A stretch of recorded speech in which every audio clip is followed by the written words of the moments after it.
Hello hi guys മച്ചാമാർ, എന്തൊക്കെയുണ്ട്? പക്ഷെ എല്ലാവർക്കും സുഖമാണെന്ന് വിചാരിക്കും. ഞാൻ നിങ്ങളുടെ സ്വന്തം കണ്ണൂർക്കാരൻ. ഞാനിപ്പോൾ ഉള്ളത് കണ്ണൂർ ജില്ലയിൽ ചമ്പല്ലിക്കുണ്ട്, കുഞ്ഞിമംഗലം ചമ്പല്ലിക്കുണ്ട് എന്നൊരു പ്രദേശമാണ്. വളരെ മനോഹരമായ അടിപൊളി പുഴൻ്റെ തീരത്താണ് ഉള്ളത് ചമ്പല്ലിക്കുണ്ട്. അപ്പോൾ നല്ല പച്ചപ്പൊക്കെ നിറഞ്ഞ അടിപൊളി കൺകുളിര് തരുന്ന വളരെ പച്ചപ്പൊക്കെ നിറഞ്ഞൊരു അടിപൊളി സ്ഥലമാണ് കാണാൻ പറ്റിയ. അപ്പോൾ നമ്മുടെ ഈ റോഡ് വരുന്നത് നമ്മുടെ ചമ്പല്ലിക്കുണ്ട് പാർക്കിലേക്ക് ചമ്പല്ലിക്കുണ്ട് പാർക്കിലേക്ക് പറ്റുന്ന റോഡാണ്. അപ്പോൾ നമ്മൾ തൊട്ടിപ്പുറം നമ്മുടെ വണ്ടിയുണ്ട്, ഷവർല ബീറ്റ്. അപ്പോൾ നമ്മുടെ വണ്ടിയെക്കുറിച്ചൊരു റിവ്യൂ ഇടാന്ന് വെച്ച്.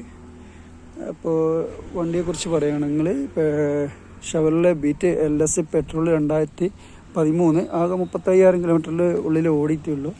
ഞാൻ വെളിയിലായതുകൊണ്ട്, പുറത്ത് ഗൾഫിലായതുകൊണ്ട് വണ്ടി കയറ്റിയിട്ടാണ്. വളരെ നല്ലൊരു വണ്ടിയാണ് ഈ വണ്ടിൻ്റെ ഒരു പോരായ്മ വെച്ചാൽ ഇവിടുന്ന് ഇന്ത്യയിൽ നിന്ന് ജനറൽ മോട്ടോഴ്സ് കമ്പനി ഇവിടുന്ന് കമ്പനി വിട്ടത് കൊണ്ട് മാത്രമാണ് ഇതിന് റീസെയിൽ വാല്യൂ ഇല്ലാത്തത്. അല്ലെങ്കിൽ വണ്ടി നല്ലൊരു വണ്ടിയാണ്. റീസെയിൽ കമ്പനി ഉണ്ടെങ്കിൽ ഇന്ന് റീസെയിൽ വാല്യൂ ഉണ്ടാവും. വണ്ടിയെ കുറിച്ച് പറയുന്നത് ഇതുവരെ ഒരു കംപ്ലൈൻ്റ് ഒന്നുമില്ല. പെട്രോളാണ്, ഡീസലാണ് കൂടുതലും കംപ്ലൈൻറ്റ് വരുന്നത്. നല്ല അടിപൊളി ഒരു വണ്ടിയാണ് ഷവർല ബീറ്റ്. അപ്പോൾ എന്താ പറയുക വെച്ചാൽ ഇത് 4 സിലിണ്ടറാണ്. സെൻട്രൽ ലോക്ക്, പവർ വിൻഡോ ഒക്കെ ഉണ്ട്. LS ആണ് മോഡൽ. അപ്പോൾ വണ്ടിയുടെ ഉള്ളിൽ നിന്ന് നമുക്ക് നോക്കാം. വണ്ടിയുടെ ഉള്ളൊക്കെ നമ്മളെ മീറ്ററൊക്കെ നല്ല അടിപൊളി sports model, speedometer sports model ലുക്കാണ് വണ്ടി.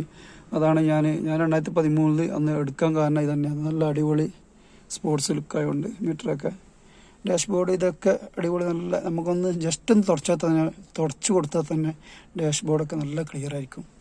LCD ഞാൻ കയറ്റിയതാണ്. റിവേഴ്സ് ക്യാമറ ഒക്കെ ഉണ്ട്. അപ്പോൾ വണ്ടിയെക്കുറിച്ച് പറയുന്നത് വളരെ നല്ലൊരു വണ്ടിയാണ്. വണ്ടി ഇതുവരെ കംപ്ലൈൻ്റ് ഒന്നുമില്ല.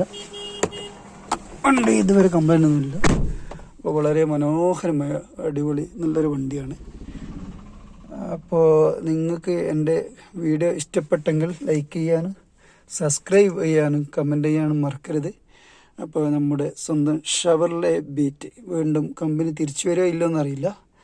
അപ്പോൾ ഇത്രയും പറഞ്ഞുകൊണ്ട് നിർത്തുന്നു. ലൈക്ക് ചെയ്യുക, കമൻറ്റ് ചെയ്യുക.